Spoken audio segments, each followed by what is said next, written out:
Good morning छात्रों। आज हम द्वितीय वर्ष के जो नोट्स भेजा है उसका विषय था औपसमिक भाव के भेद एवं उसका स्वरूप। इसके पहले हम चर्चा कर चुके हैं औपसमिक भाव क्या है। तो उस समय हमने चर्चा की थी कि मोहिनी कर्म का जब उपसम होता है तो आत्मा के परिणामों में जब मोहिनी कर्म का जो उपसम है उसे औपसमिक कहते हैं। अब उस समय मैंने आपको बताया था, एक गिलास का उदाहरण देकर के आपको समझाया था कि एक गिलास में पानी है, उस पानी में जो मिट्टी की जो कण हैं वह मिट्टी के कण उसमें नीचे बैठे हुए हैं, मतलब जो मिट्टी है वह नीचे है, ऊपर शुद्ध पानी है।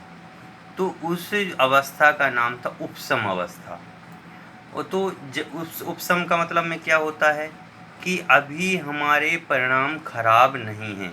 हमारी आत्मा है, उस आत्मा में कई परिणाम होते हैं, जैसे कोई आ जाता है, कोई हमें डिस्टर्ब करे, कोई हमें परेशान करे, तो उस समय हमारे जैसे परिणाम होते हैं ना, उद्वेलित रूप परिणाम, क्रोध रूप परिणाम, मान रूप परिणाम, कसाय रूप परिणाम, गुस्सा रूप परिणाम।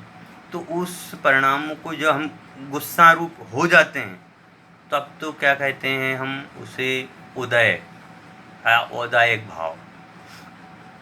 लेकिन जब हमें गुस्सा नहीं है, लेकिन ऐसा नहीं है हमारे अंदर गुस्सा नहीं है, गुस्सा तो है पर वो अभी दबी हुई है, बिना कोई कारण के, किसी निमित्त की वह कसाय बाह्य में नहीं आ रही है।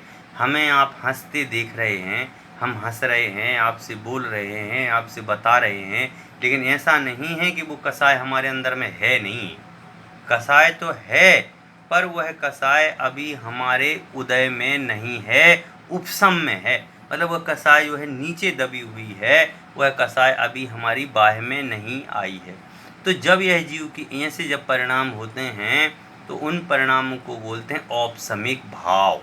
क्या बोलते हैं? औपसमिक भाव।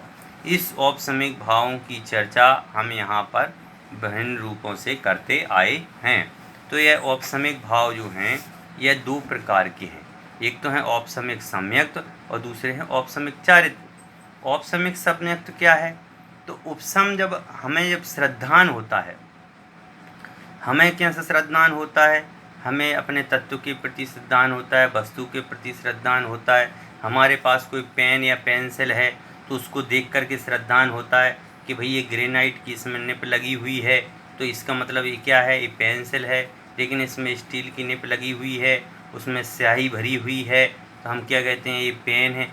ऐसा ये श्रद्धान है, यह श्रद्धान व्यवहार श्रद्धान है, और इस व्यवहार श्रद्धान को ही बोलते हैं औपसमिक सम्यक्त। औपसमिक सम्यक्त क्यों? अभी इसको अपन सम्यक्त पूर्ण रूप से सम्यक दर्शन नहीं बोल सकते, क्यों? अभी यह पूर्ण रूप से परिपक्व रूप से नहीं है, अभी तो इसमें बहुत सारी कमियां हैं, अभी श्रद्धान मजबूत नहीं है, अभी तो सरागपना है, अभी राग है, द्वेष है, मोह है, कसाय हैं, लेकिन वह कसाय दबी हुई हैं। और उस समय जो हमारे परिणामों में शुद्धि है, जैसे हम मंदिर जा रहे हैं, तो मंदिर जा रहे हैं तो हमारे परिणाम शुद्ध हैं, लेकिन ऐसा थोड़ी है कि हमारे अंदर में क्रोध है नहीं, क्रोध तो है। यदि कोई हमें कोई परेशान कर दे तो तुरंत कसा उत्पन्न हो जाएगी, क्रोध कसा उत्पन्न हो जाएगी। तो इसका नाम क्या है? औपसमिक सम्यक। सम्यक का मतलब श्रद्धा। श्रद्धा जब तक हमें पूर्ण रूप से सही नहीं है उसका नाम है औपसमिक सम्यक।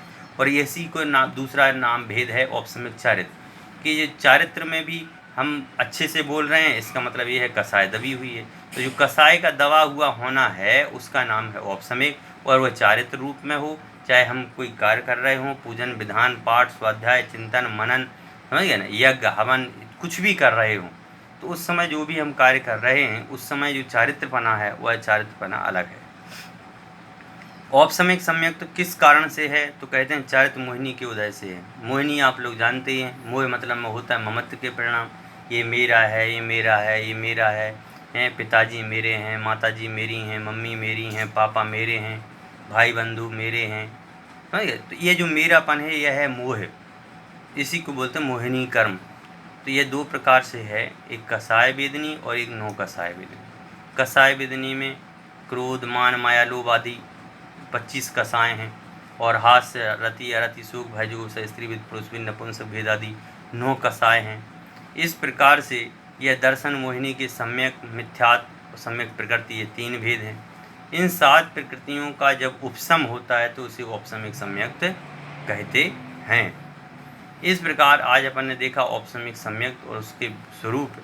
कल हम इसी के संबंध में आगे चर्चा करेंगे। जब तक आप सभी अपने नोट्स को पढ़ कर के जहाँ समझ में नहीं आए उसको अपने कमेंट्स बॉक्स में डाल करके कमेंट्स करें ताकि मैं आपको बता सकूं। धन्यवाद।